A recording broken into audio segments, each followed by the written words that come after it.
For 12 years, iOS was the most secure, consumer-grade mobile operating system. But in the state of mass surveillance, everything's changed. For the period of more than 2 years, gaping holes in core components of iOS security allowed attackers to remotely hack every version of iOS from at least 2016 until recently. Google's white hat hackers at Project Zero reported attackers were able to remotely take over fully patched and updated iPhones and iPads without any user interaction. They weaponized in total 14 zero-day vulnerabilities in Apple's mobile operating system into 5 sophisticated exploit chains. Their targets were chosen indiscriminately in what seems to be part of a large mass surveillance campaign by reportedly a state-sponsored adversary. Infected users would immediately have all of their data from their devices uploaded to remote servers and updates sent every 60 seconds. The data collected would include location, device model, keychain, name and serial number, phone number, contacts, messages, attachments, list of installed apps, recordings, photos, files, call history, passwords, and container directories of every app on the device. The implant had a hard-coded list of apps from which it always uploaded plain text data to the attacker-controlled servers. Among the selected apps were Gmail, Facebook, Skype, Telegraph, WhatsApp, and others. The scariest part is that the attackers were able to bypass end-to-end encryption in popular messaging apps like WhatsApp, iMessage, and Telegram. Because the exploits gave the attackers full privileges on iOS, they could access and read chat messages in real time before they were encrypted by their apps. Although a simple reboot would kill the exploit unless a user did so immediately after infection, troves of personal and sensitive data would by then be in the hands of adversaries. What's odd is that all the collected data would be transmitted over HTTP connection with no encryption to hide the activity. Anyone analyzing the network traffic of the victims could see the data in plain text. Some researchers speculate that the attackers were either inexperienced in their craft or they just didn't care if they get caught. Nonetheless, they succeeded in engaging in their hacking campaign undetected for over 2 years. All of the exploit chain were zero-day and zero-click, which means the attackers found holes in the iOS source code that were not patched by its developers and users would not have to interact with the malware in any way. Simply visiting an infected website would automatically install implant on their device. Project Zero reported in August that the attackers infected a small selection of websites with thousands of visitors per week. Google, which had access to both the infected websites and the IP addresses of the servers controlled by the attackers, did not disclose neither those websites nor those IP addresses. This information could help attribute the attacks and it would inform affected website owners as well as warn their visitors. Apple did not inform infected iOS users and they stayed silent about the exploits until Project Zero published its report. But Google privately informed Apple about this in February 1st this year, more than 6 months before going public about it. They gave Apple 7 days to patch unfixed vulnerabilities and ship the updates to iOS users immediately. Apple did so with the release of iOS 12.1.4 on February 7th. But this is far from the end of the story. More and more investigations and stories were coming to the surface, questioning the traditional premise that iOS security is unmatched and can only be broken through by expensive and highly targeted campaigns. These exploit chains, alongside many other instances of embarrassing holes in the iOS security, suggest, however, that Apple's closed-source, locked-down ecosystem is a center of mass surveillance at much lower cost than previously thought. Last Friday, Apple issued an official statement where they took offense at Google for its Project Zero report. Apple claims the attacks were only narrowly targeted at the Uyghur community. They blamed Google for fear-mongering all iOS users and that all evidence shows the attacks lasted only for 2 months. Apple claims no responsibility for failing to guard against such wide-scale vulnerabilities. There is no response to Google's main criticism that the vulnerabilities wouldn't have been missed if Apple developers followed standard code reviewing processes. What's missing from the statement is any mention of China, where the majority of Uyghurs reside. There is no sympathy with the Uyghurs, who face decades-long persecution, mass surveillance, and human rights abuse by the Chinese government. There are no apologies to the victims, no guidance on what to do with the infected devices, and no explanation of how Apple plans to mitigate against these attacks in the future. So how does Apple hold up against these accusations? Let's dissect this story. First, how narrow really were these iOS exploits? Forbes and TechCrunch independently reported the attacks seem to have been targeted at websites serving Uyghur content. What may seem narrow to a trillion-dollar behemoth is a never-ending nightmare of ethnic persecution of the Uyghur minority living in the Xinjiang region in northwest China. There are 10 million Uyghurs living in China's largest state, majority of them Sunni Muslims. The Chinese government put over 1 million Uyghurs into detention camps and subjected the rest of the population to massive hacking campaigns the iOS exploits might as well be part of. With thousands of iOS users getting infected each week over the span of several months or years, the evidence indicates that we need to count victims in hundreds of thousands.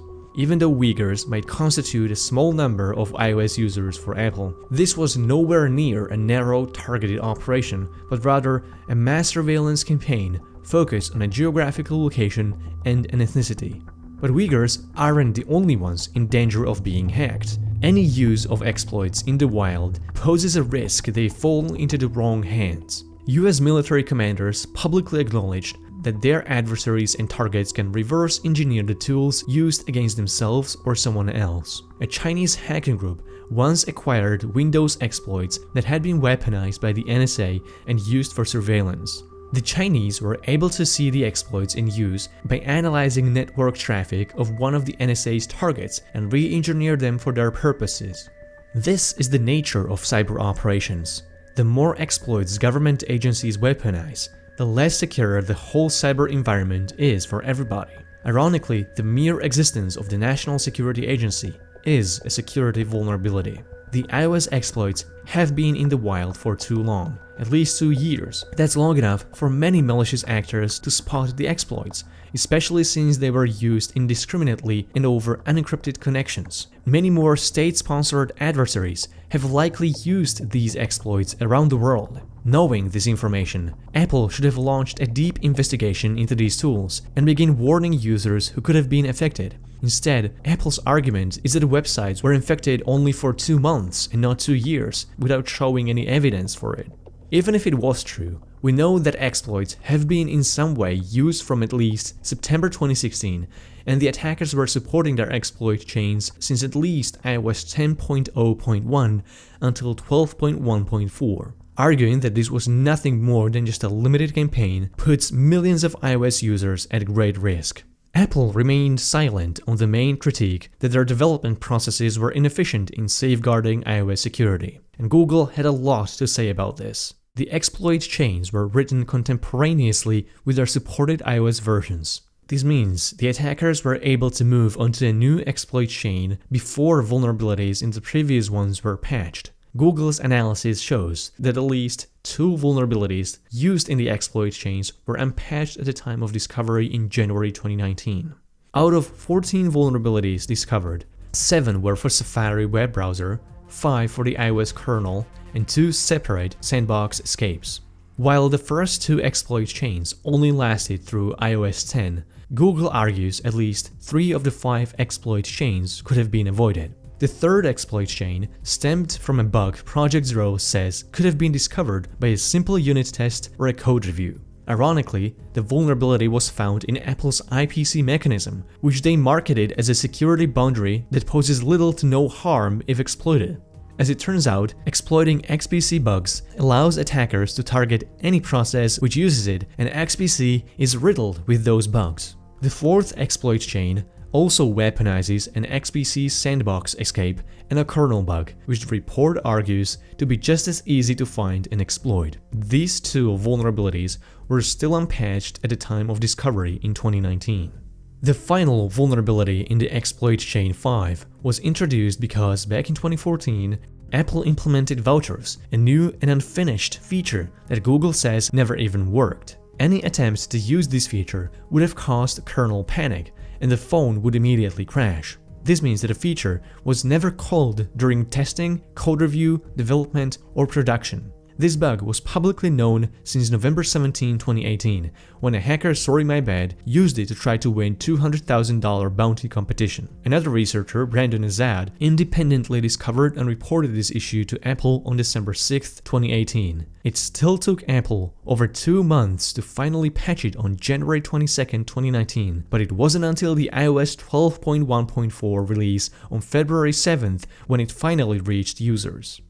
Why is iOS suddenly so vulnerable? Could Apple do more to improve the security of their premium-priced products? As the iOS developed over the years, it became more and more complex and difficult to navigate for cybersecurity researchers. Over the past few years, the attack surface of iOS has significantly expanded. Fully remote attacks on iOS are starting to be a commonplace. The first major remote privilege escalation attack on iOS made headlines in summer 2016. A US-based company used 3 separate vulnerabilities to build spyware to target a political dissident in the United Arab Emirates. The spyware was completely interactionless.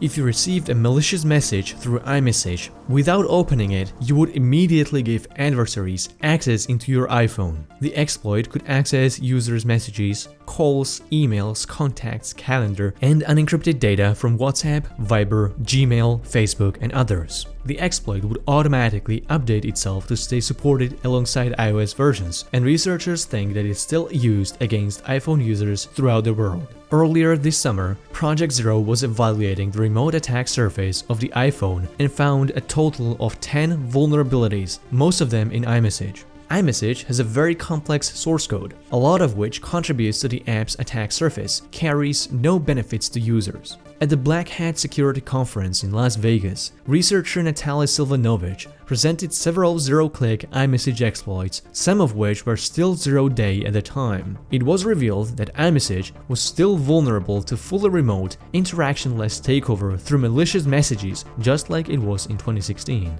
Bugs like these are difficult to spot, yet easy to exploit, and the blame is on the app's complexity. With so many features like Animojis, file rendering, and integration with other apps like Apple Pay and iTunes, it's easier to make development mistakes and introduce vulnerabilities. Apple's decades-long strategy has been to keep their ecosystem locked down and closed source. But when it comes to security, Apple is shooting themselves in the foot. There are many researchers that would like to help strengthen the iOS security, and some even make a business out of it. But because all core components are closed source and secret, it's hard for security researchers to analyze them. Initially, Apple managed to keep iOS secure thanks to its lockdown and uniformity, but over the years, that created a digital monoculture.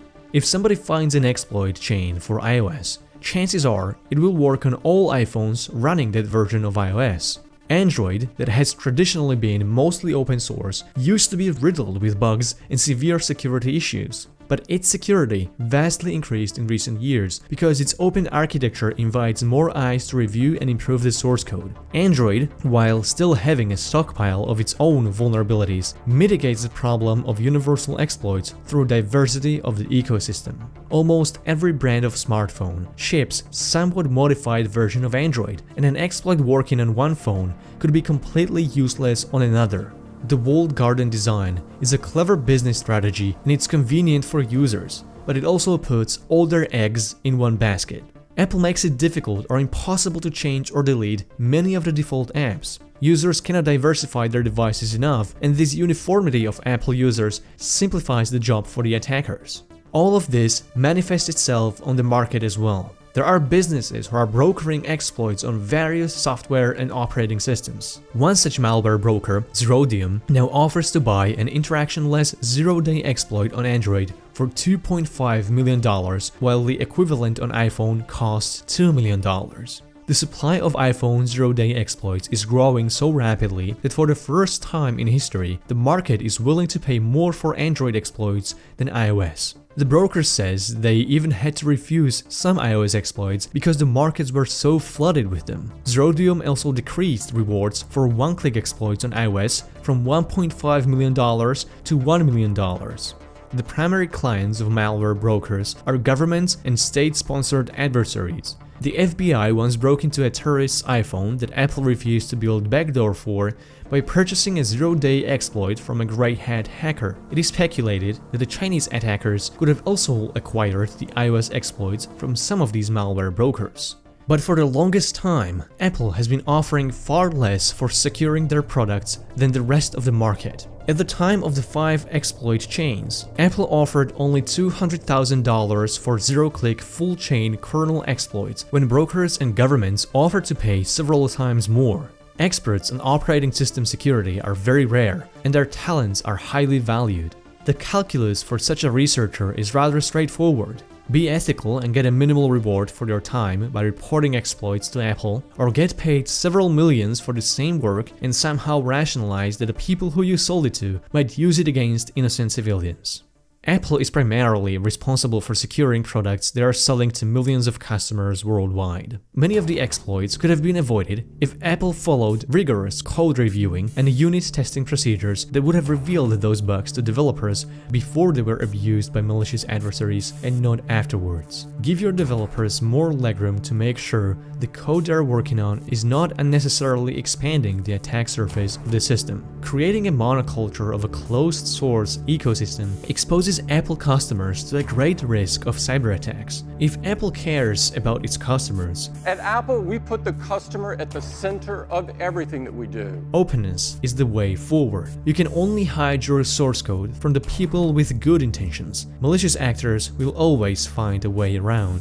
Open up your source code so that white hat hackers can make it better and allow your customers to diversify their devices and let them make the ecosystem more resilient to en masse attacks. As a publicly traded corporation with hundreds of billions of dollars in annual profits, Apple should match the market for rewards of cybersecurity research. Digital security is not a place for saving money. Apple is giving itself a blind spot where people with motivation to compromise security of their products are valued more than people who want to improve it. No system is unhackable, and mistakes will always happen. This reality needs to be acknowledged rather than frowned upon when somebody points legitimate criticism. Nobody can make a perfectly secure system, but when security is breached, victims need to be offered help and guidance, and not silence and corporate damage control. iOS users weren't the only ones targeted by mass surveillance campaigns. A different cybersecurity company, vulnerabilities, published a report about a set of exploits targeting Android users. But this report revealed a lot more useful information about who was targeted and who might have been behind it.